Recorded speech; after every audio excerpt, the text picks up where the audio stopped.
Ini masih umur 40 tahun nih, tapi hormonnya udah kayak umur 70-an. Impoten ya. Jadi bukan masalah di penis. Jadi masalahnya tuh ada di otak, ada di hormon sama gaya hidup. Jadi impoten ini bisa jadi gejala awal suatu penyakit kardiovaskuler. Pembuluh darah di penis itu kecil. Oke. Lebih besar pembuluh darah di daerah jantung beberapa ya. Tapi kalau misalnya ereksinya aja keganggu, jadi pembuluh darah yang lebih kecil aja udah keganggu, gimana pembuluh darah yang lebih besar gitu. Impotensi itu sering sering kali itu kita bilang bukan akhir dari kehidupan seksual laki-laki ya. Jadi justru dia merupakan awal pesan atau alarm bahwa tubuh kita itu mengalami gangguan atau kita bilang kesehatan metaboliknya keganggu.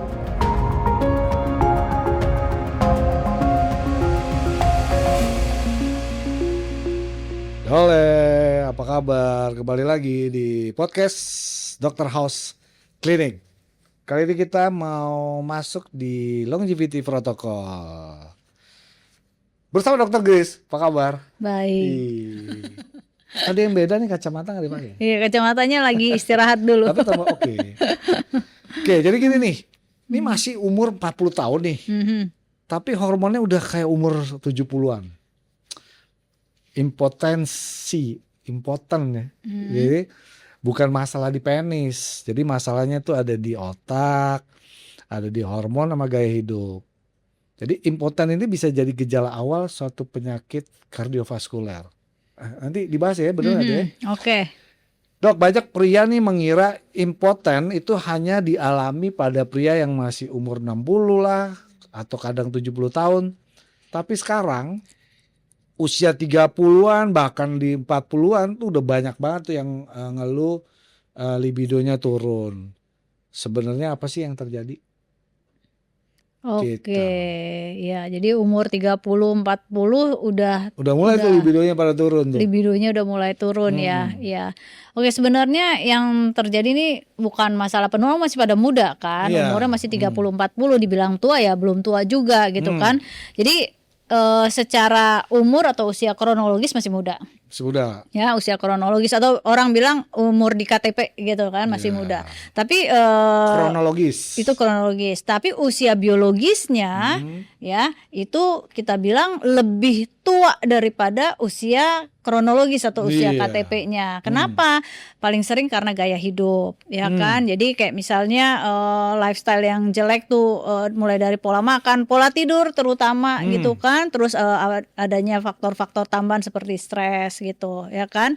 Jadi kesannya gini, badannya sih masih muda gitu loh. Tapi kayak hormonnya, pembuluh darahnya, otaknya, jeroannya, ya dalemannya, onderdilnya itu sudah menua jauh lebih cepat. Gitu yang terjadi pada orang-orang zaman sekarang. Sip. Jadi nih kalau namanya ereksi katanya, ereksi nih sebenarnya itu kan dimulai dari otak katanya. Bukan dari penis. Itu maksudnya gimana tuh? Iya, jadi gini, ereksi itu kenapa sih? Kok bisa timbul ereksi gitu ya? Ereksi itu satu hormon pastinya ya, hormon testosteron pada laki-laki. Kedua tentu kesehatan pembuluh darah. Ya, nah hormon itu mulainya dari mana? Gitu. Hormon itu ya dari otak kita, dari otak kita nanti yang akan menyuruh di testis ada sel Leydig dan sel namanya sel Sertoli gitu kan. Nah sel Leydig itu ngasilin testosteron, Sertoli ngasilin sperma gitu ya. Nah itu yang nyuruh otak menghasilkan hormon testosteron. Jadi kalau dua hormon itu bukan dua hormon, dua organ itu si sel Leydig dan sel Sertoli itu nggak berfungsi, nggak menghasilkan testosteron dengan baik, ya bagaimana mau ereksi dari sisi hormonal? Berarti mulai dari otak. Nah yang kedua pembuluh darah, ya. Nah biasanya ini ada inflamasi, ya kan, terus ada mostly inflamasi sih sebetulnya gitu kan, adanya peradangan gitu kan, terutama peradangan di pembuluh darah sehingga pembuluh darahnya kan mengecil, ya pembuluh darah mengecil sehingga aliran darah ke organ vital terutama penis dalam hal ini kurang. Ya, jadi gimana mau ereksi orang pembuluh darah atau aliran daerahnya itu nggak cukup seperti itu. Oke, jadi kenapa nih gaya hidup modern sekarang itu bisa menghancurkan libido? Ya. Jadi gini, kan tadi kita udah bilang ya, yang ningkatin libido kan salah satunya hormon ya. Hormon terutama pada laki-laki tentu testosteron. Ya, sekarang kita lihat dulu hormon seks ya.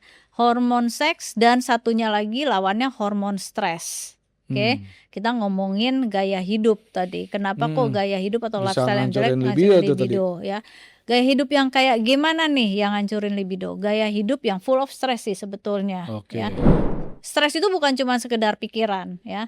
Yang paling simpel deh, stres karena kurang tidur dan yang paling banyak kayak gitu. Begadang jadi mulu tuh ya. Begadang, entah itu karena pekerjaan, tuntutan pekerjaan, atau kayak misalnya emang yang ya dia bikin-bikin ya, coba misalnya scrolling lah media sosial atau main game atau nonton sehingga tidurnya terganggu, itu badan kita stres. Nah, ketika badan kita stres, kita butuh hormon kortisol. Baik hormon kortisol dan hormon seks itu bahan bakunya sama-sama kolesterol. Ya, jadi hal itu nanti jadi kolesterol ternyata dibutuhin ya? Dibutuhin banget untuk bikin dua hormon itu ya, hormon stres dan hormon seks. Nah, pada saat kita stres si kolesterol itu justru diambil atau dipakai untuk bikin hormon stres. Badan kita akan mendahulukan pembuatan atau produksi hormon stres. Kalau itu udah tercukupi, baru deh ntar bikin hormon seks. Nah, jadi pada orang-orang yang stres, justru hormon seksnya belakangan deh. Udah duluin aja dulu bikin hormon stres. Karena hormon stres itu atau kortisol itu hormon untuk fight and flight, hormon untuk bertahan hidup. Jadi itu dulu yang diduluin. Sehingga kolesterol yang tadi ya mungkin masih cukup lah ya, dia nggak minum obat penurun kolesterol gitu, tapi kolesterolnya masih memadai. Tapi itu pun diambil semua sama hormon stres untuk bahan baku hormon stres. Jadi hormon seksnya belakangan, makanya hormon seksnya jadi turun, testosteronnya jadi turun gitu kan. Sehingga terjadilah produksi testosteronnya ditekan, dopamin turun, libido hilang, mudah lelah, mudah marah, mood swing gitu kan. Itu gara-gara diambil semua bahan baku si kolesterol tadi sama hormon stres. Stres tadi, si kortisol. Gitu. Itu kalau hubungannya sama stres. Lalu semuanya sebenarnya akhirnya ujung-ujungnya stres ya. Anggaplah obesitas gemuk itu ya? Kan gemuk ya. Gemuk itu badan kita inflamasi, badan kita ngalamin inflamasi ya. Nah, ketika kita ngalamin inflamasi ya, itu badan kita stres lagi gitu loh. Badan kita stres karena adanya inflamasi ya. Lalu apalagi, nah ketika gemuk juga ya, lemak itu kan organ hormon ya. Nah, hormon terutama kalau misalnya lemaknya lemak sentral yang di perut gitu. Nah, mengalami aromatase tuh meningkat sehingga testosteron yang dia punya seada-adanya berubah menjadi estrogen. Kayak cewek dong. Ya, nah begitu estrogennya meningkat, akibatnya apa? Turun lagi libidonya gitu, gara-gara estrogennya lebih tinggi daripada testosteronnya. Libido hilang, ya kan, perutnya makin buncit, ya kan, otot hilang, ereksi juga memburuk. Lalu apalagi penyakit-penyakit inflamasi lainnya, diabetes contohnya. Kalau diabetes tuh yang diserang kan pembuluh darah. Tadi kan kita udah bilang ereksi itu adalah gabungan antara hormon dan aliran darah. Nah, kalau aliran darah itu kita sebut ada satu kondisi di mana kita badan kita memproduksi namanya nitric oxide. Nitric oxide itu fungsinya untuk ngelebarin pembuluh darah. Pada orang-orang diabetes nitric oxide-nya ini kurang. Jadi pembuluh darahnya itu mengecil. Ya, atau kita bilang vasokonstriksi. Nah, pada orang-orang diabetes pembuluh darah mengecil, aliran darah kurang, pasti ereksi juga berkurang. Ya. Itu yang sering terjadi pada yang orang bilang kenapa sih kalau lifestyle-nya jelek kok libidonya hilang gitu. Oke, jadi kalau tadi diurut lagi mulai dari tadi masalahnya karena di otak lah, ya kan? Betul. Jadi sebenarnya kan ada tuh yang namanya cowok yang namanya Victor. Pikiran kotor. Otaknya yang salah. Otaknya yang salah. Oke, karena dulu waktu kita zaman masih muda-muda nih, katanya kalau cowok tuh di otaknya cuma ada dua. Apa tuh? satu lapar sama satu seks. Oke. Ya, Oke, sekarang kita balik lagi berarti nih. kalau dia lapar kan berarti dia butuh makan. Butuh makan. Ya kan? Kalau nggak makan seks hilang. Seks hilang. Ya kan? Iya. Kebanyakan makan? Sama juga. Sama. Ini kan perempuan ada yang namanya fase menopause. Yang hampir tadi tuh semua seksnya juga menurun, libido turun segala macam kan. Kalau di laki-laki sebenarnya ada nggak fase menopause juga kayak perempuan? Ya, menopause-nya laki-laki ya. Ada namanya andropause ya. Andropause ya. Sebenarnya sama-sama terjadi jadi satu penurunan. meno, satu andre ya. Ya, satu meno, satu andro gitu kan. Andro. Ya. Nah, sama-sama terjadi penurunan hormon. Cuma selama ini laki-laki ngerasa paling jagoan terus. Nah, gitu. Bedanya gini, kalau perempuan ya kan ketika awal-awal perimenopause kan hormon progesteronnya turun ya. Sementara estrogennya masih fluktuatif tuh, masih naik turun gitu kan. Nah, begitu dia masuk usia menopause itu turun drastis semuanya. Jadi langsung kayaknya badan tuh rasanya ambruk banget gitu kan. Bukan dia gitu, orang lain lah. Jadi itu langsung kelihatan berbeda gitu loh rasanya, mood swingnya, terus energinya segala macam itu langsung kayak anjlok gitu, ya kan. Nah kalau laki-laki produksi testosteronnya itu tetap ada tapi cuma penurunannya tuh pelan gitu, sehingga kadang-kadang udah mulai kadang-kadang laki-laki nggak terlalu ngerasa gitu loh. Jadi dia nggak ada, gue biasa-biasa aja gitu, ya kan. Padahal sebetulnya dia udah mulai ngalamin andropause. Tapi sekarang ini sebetulnya ya dengan adanya tadi faktor stres tadi yang kita dari muda udah stresnya misalnya ya itu tadi malam pulang kerja main padel gitu ya contohnya gitu kan. Stres dong badannya. Harusnya kan kalau main padel olahraga sehat kan. Tapi tapi karena kita udah pulang kerja, kita juga udah capek, terus malamnya kita masih main, terus mainnya 3 jam pula gitu kan.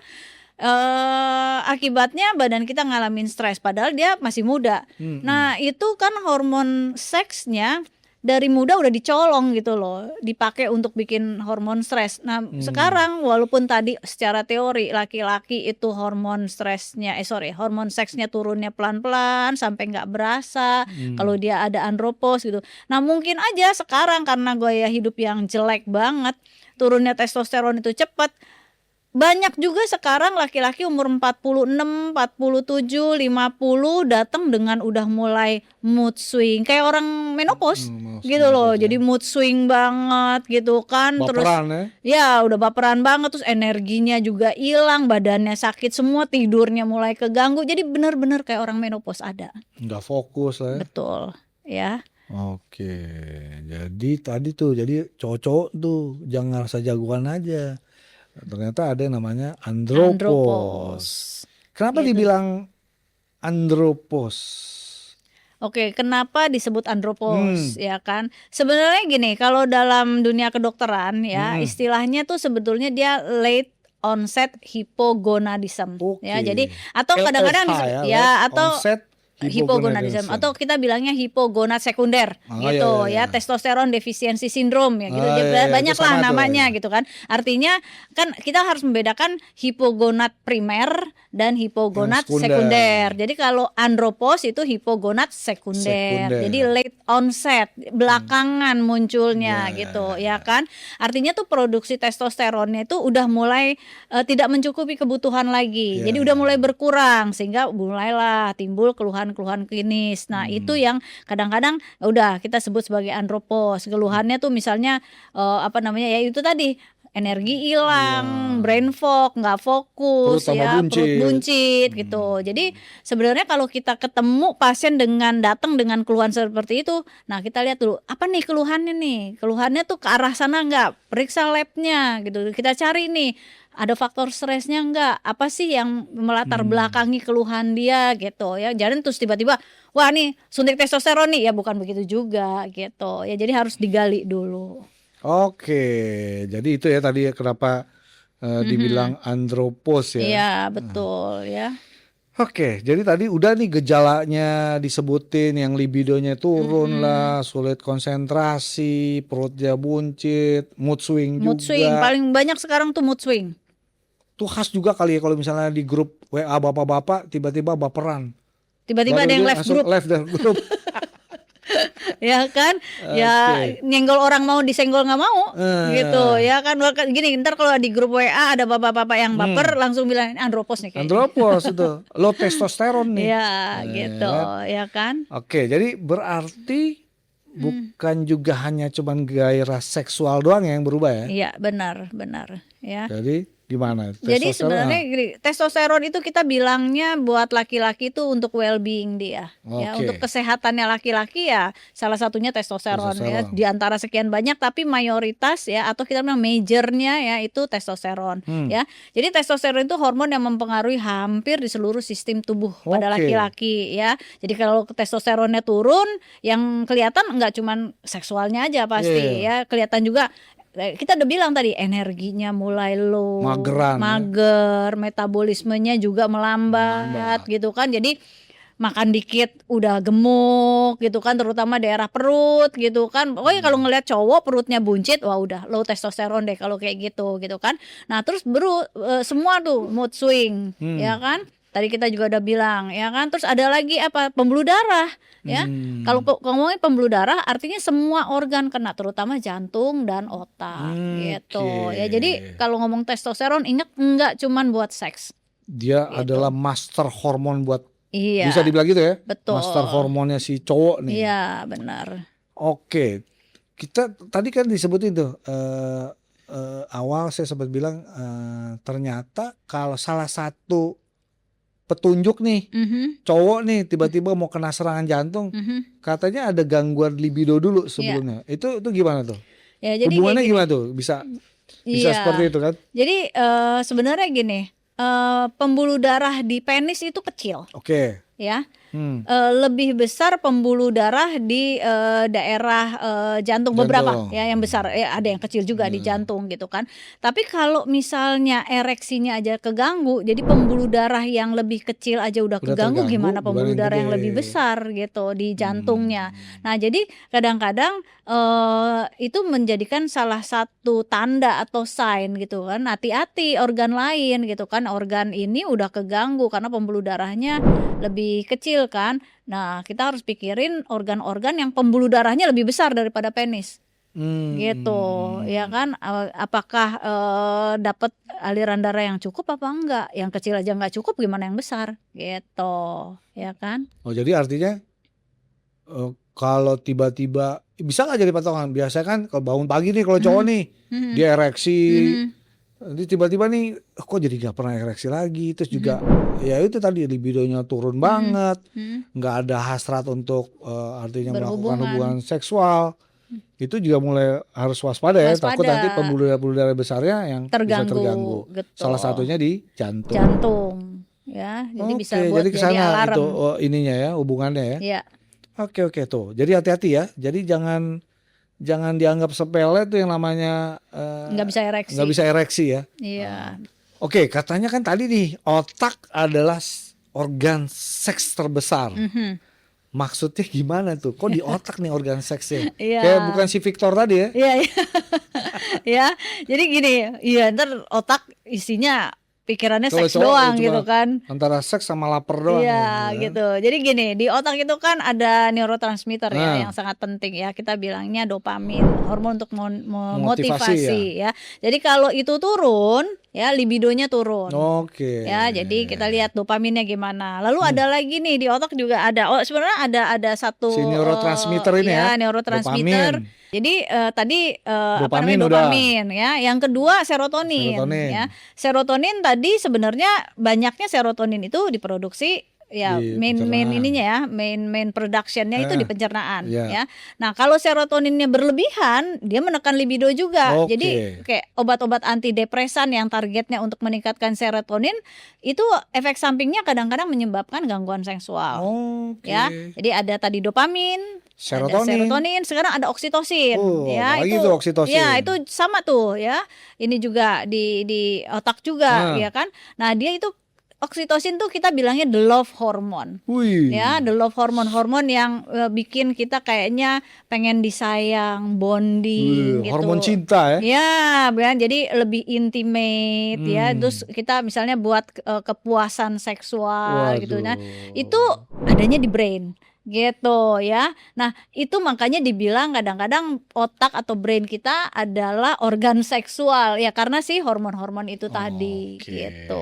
Tuh ya banyak tuh tadi tuh, mulai dari dopamin, serotonin, oksitosin ya, the love hormone. The love gitu hormone kan. ya.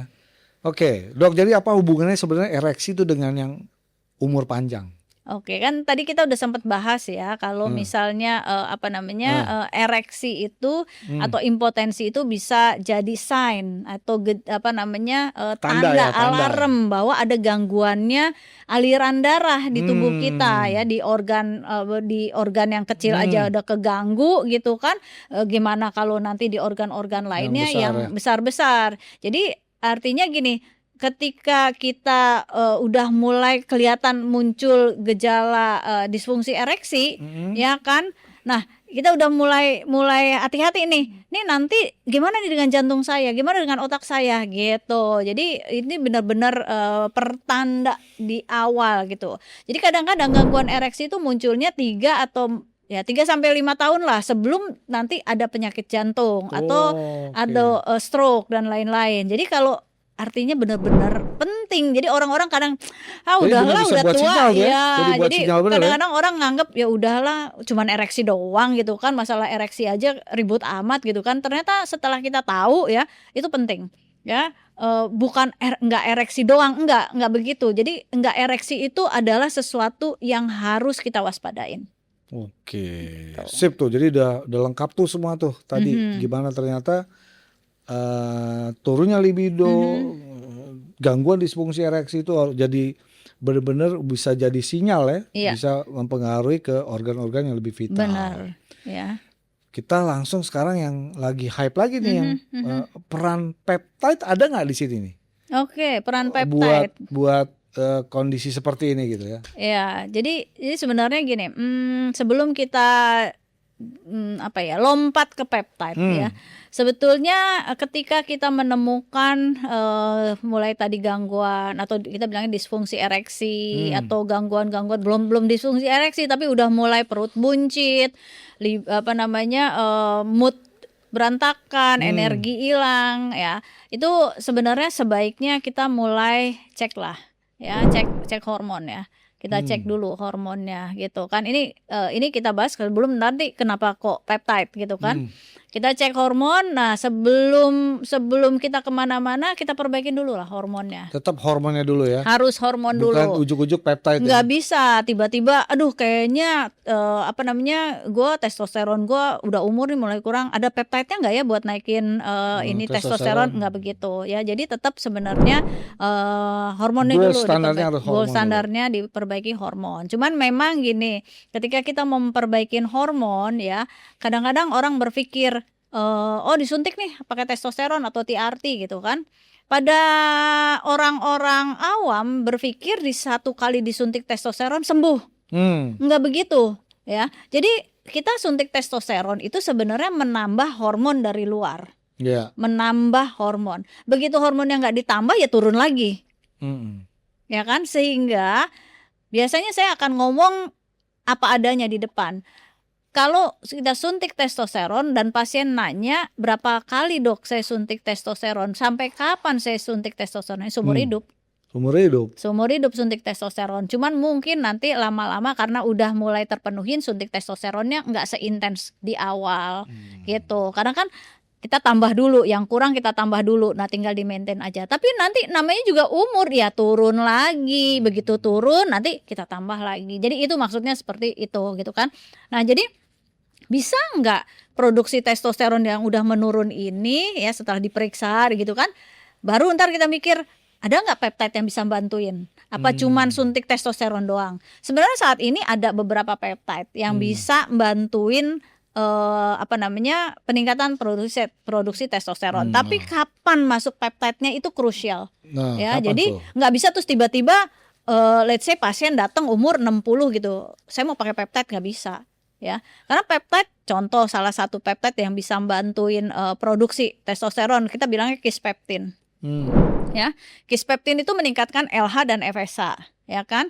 LH itu kita udah tahu, LH itu dia merangsang si sel Leydig ya di testis untuk menghasilkan testosteron. FSH itu merangsang sel Sertoli ya di testis untuk menghasilkan sperma. Oke, sehingga produksi testosteron dan sperma meningkat kalau pakai kispeptin. Tapi kalau kispeptin itu kan berarti kan di hipofise ya, kita bilang pabriknya yang kita rangsang. Tapi kalau udah pabriknya juga udah empot-empotan, mau kita rangsang kayak apa juga ya hasilnya pasti nggak akan maksimal gitu. Nah itu salah satu contoh kalau emang mau dibantu pakai peptide. Lalu apalagi nih peptide yang bisa membantu? Kadang-kadang targetnya hanya sesaat naikin libido aja nih gitu kan, ketika pengen intercourse atau berhubungan. Apa peptide-nya?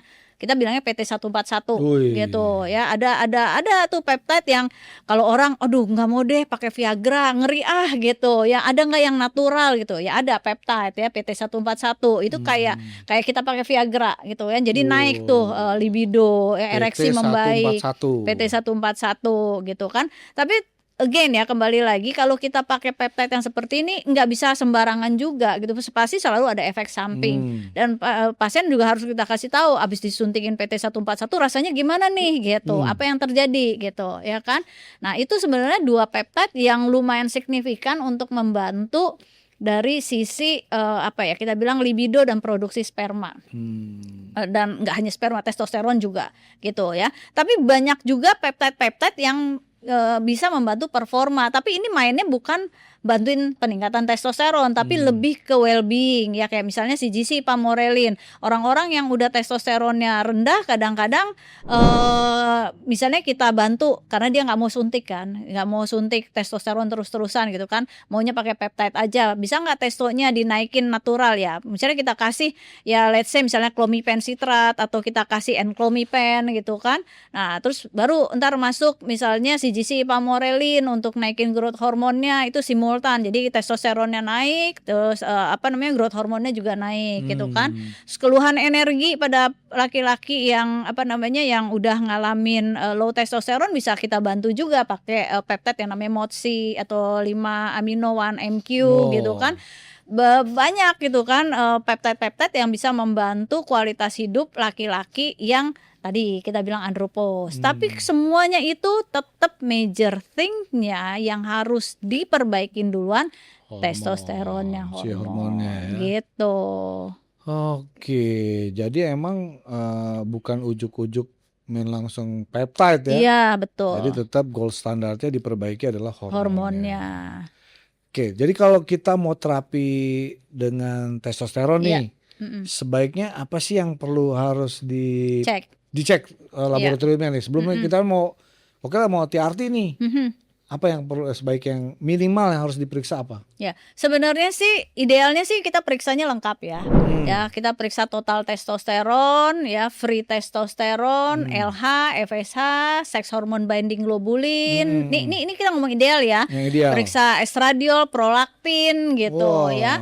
Ya kalau dia taunya umurnya udah di atas 55 ke atas, kadang-kadang kan udah mulai juga terganggu tiroidnya ya. Periksalah tiroidnya juga. Tapi kalau fokus hanya untuk hormon seksnya aja ya itu tadi. Total testosteron, free testosteron, sex hormone binding globulin, prolaktin, estradiol, LH, FSH. Gitu. Jadi kelihatan ini. Tapi kadang-kadang gini, waduh mahal banget ya dok ya. Mendingan gue buat beli obatnya gitu daripada cek labnya. Ada nggak sih pemeriksaan lab yang nggak usah sebanyak itu gitu? Apa sih yang mesti diperiksa gitu? Kan periksa sex hormone binding globulin juga nggak murah gitu. Bisa nggak periksa sex hormone binding globulin? Bisa ya, kita periksa free testosteronnya aja. Free testosteron. Jadi itu testosteron yang aktif ya? Ya jadi gini, testosteron kadang-kadang orang periksanya karena gini, free testosteron dan total testosteron lebih murah periksa total testosteron. Ya jadi kadang orang pilih yang murah aja. Cuman kalau kita periksa total testosteron itu adalah gambaran semua testosteron yang ada di badan kita.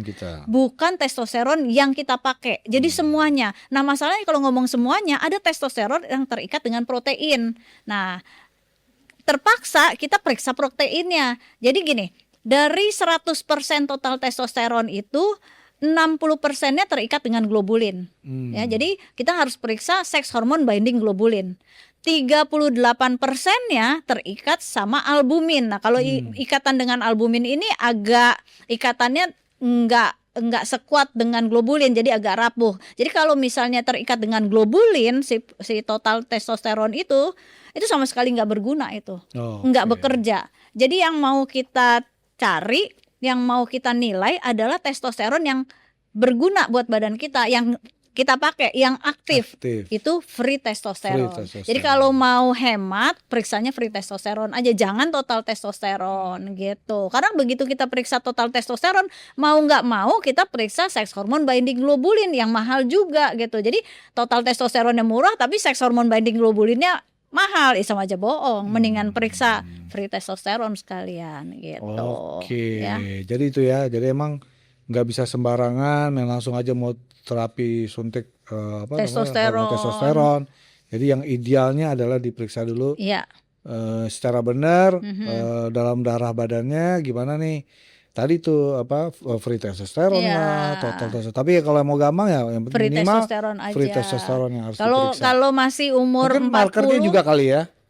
Marker buat prostat perlu ya boleh lah untuk lihat, karena dulu teorinya kalau misalnya terapi testosteron itu hanya boleh diberikan pada orang-orang yang PSA atau prostat penanda tumor prostatnya markernya itu rendah. Kalau tinggi nanti cenderung katanya akan menginjus atau menyebabkan kanker prostat. Padahal sih sebetulnya enggak. Karena gini, kalau orang yang testosteronnya tinggi akan mengalami kanker prostat, tuh anak-anak teenager pada kanker prostat semua dong. Sementara yang kena kanker prostat tuh justru orang tua, di mana orang-orang tua itu testosteronnya udah low gitu. Jadi agak masih dibantah lah. Seperti itu. Sip. Jadi udah nih semua nih tadi bicara masalah tadi kalau kena stres lah apa segala macam sehingga terjadi gangguan libidonya. Sekarang gini, yang paling penting nih penanganannya gimana? Apakah ujuk-ujuk langsung tadi dikasih testo? Gimana penanganannya? Penanganan yang jelas yang pertama ini malesin nih. Orang-orang males banget kalau disuruh bertahap. Pengennya ya itu tadi. Datang suntik selesai gitu ya kan. Padahal yang diperlukan yang pertama adalah lifestyle-nya dulu di rumah. Lifestyle. Ya. Saya selalu bilang dan selalu nanya gitu, tidurnya gimana gitu kan. Perbaikin tidurnya. Kalau emang nggak ada beda sama ada pasien yang tidurnya jam 2 jam 3 pas ditanya kenapa tidurnya, taunya dia kerjanya emang dengan partnernya tinggalnya di luar negeri gitu kan, jadi mau nggak mau dia bekerjanya di jam tidur gitu. Nah itu agak susah juga gitu. Tapi kalau misalnya kita nggak tidur cuman gara-gara main game atau gara-gara hal-hal yang sebenarnya bisa kita rubah, jadi kita harus berubah gitu loh, tidur dibenerin. Karena ini agak dilema nih, nggak low testosteron susah tidur testosteron jadi low, jadi kita mesti benerin tidur dulu gitu. Itu yang pertama. Terutama tidur lifestyle ya itu ya. Jadi yang kedua, mau nggak mau lagi nih latihan beban, olahraga ya kan. Olahraganya yang dipilih yang resistance training ya. Jadi jangan latihan beban. Jadi jangan cuman jalan santai, nggak guna itu buat longevity ya. Tapi kalau buat kesehatan jantung dan fine, nggak apa-apa ya. Nah yang ketiga nutrisi ya, nutrisinya mesti dibenerin ya, proteinnya dihitung, dosis proteinnya harus benar 0,8 sampai 1,2 gram per kilogram berat badan ya kan. Terus gulanya ya nggak boleh berlebihan. Kalau bisa no sugar, bukan cuma sekedar less sugar gitu kan. Lemak sehat juga, fiber juga gitu kan. Lalu selanjutnya stres di manage. Kita nggak bisa bilang jangan sampai stres. Ya kalau cuman orang gila yang hidup nggak punya stres gitu. Kalau selama kita masih hidup ya pasti ada stres gitu kan. Nah sekarang gimana ya di manage stresnya? Gimana caranya kita mengoptimalkan kehidupan kita untuk memanage stres kita sehingga tidak terjadi stres kronis gitu. Itu nggak gampang, tapi harus diusahain gitu. Itu sih sebenarnya yang jadi kunci di awal. Baru nanti udah dibenerin tuh sisi 1 2 3 4 tadi yang pilar-pilar tadi, baru masuk terapi testosteron. Oke, gitu. jadi kalau diulang tadi penanganannya pertama jelas tidurnya dibenerin, ya ya kan? kan? Kedua olahraganya pemilihannya harus yang resisten atau latihan beban ya. Ketiga Terus nutrisi. Yang ketiga nutrisi ya. Keempat baru ke manajemen stresnya. Oke, itu dia tuh. Ya, ingat ya. Oke, sekarang kita ini nih Q&A ya dok ya. Oke. Jawabnya cepat ya dok. Apakah masturbasi itu menyebabkan impotensi? Nah ini apa ya, anak-anak teenager ya yang suka gitu ditakut-takutin, lu jangan masturbasi terus, jangan onani mulu nih, ntar impoten gitu. Enggak ya, jawabannya enggak ya.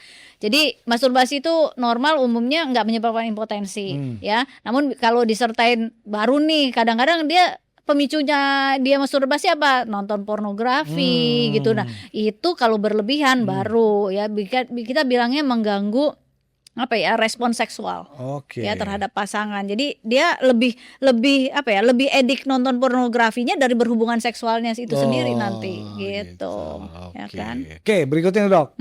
Apakah semua pria yang di atas 40 tahun itu harus mendapatkan hormon testosteron? Enggak dong ya. Jadi kan kita udah bahas tadi, jadi harus dilihat dulu udah mulai gejalanya ada timbul apa enggak gitu ya kan. Terus habis gitu kita cek dulu ya, untuk memutusin kita terapi testosteron akan jauh lebih bagus kita lakukan pemeriksaan dulu. Oke, itu dia ya. Nih paling sering banget nih. Apakah obat kuat nih, obat kuat itu menyembuhkan impotensi? Wah, ini banyak nih. Karena udah habis minum jadi perkasa lagi super gitu ya. Iya. Enggak sih, obat kuat itu nggak bisa nyembuhin impotensi. Kan kita tadi udah bilang, impotensi itu salah satunya kan hormon testosteronnya udah low. Obat kuat mana pernah naikin testosteron. Ya, dia cuma memperbaiki ereksi sementara karena aliran darah ke penis jadi banyak gitu aliran darahnya sehingga terjadi ereksi gitu kan. Nanti kalau nggak minum obat kuat lagi ya dia ngandelin satu sisi doang, satu aliran darah doang kan, testosteronnya ya tetap aja low. Jadi ya kalau nggak, masa kita setiap mau berhubungan minum obat kuat, setiap minum berhubungan minum obat kuat, jadi dia nggak pernah nyembuhin, itu hanya efek sementara aja. Sip. Jadi udah dengar tuh semua tuh, jadi minum obat kuat, wah ternyata bisa nyembuhin impotensinya, ternyata tuh enggak. Oke, jadi mungkin nih buat closing nih dok ya. Jadi libido itu bukan hanya tentang kehidupan seksual.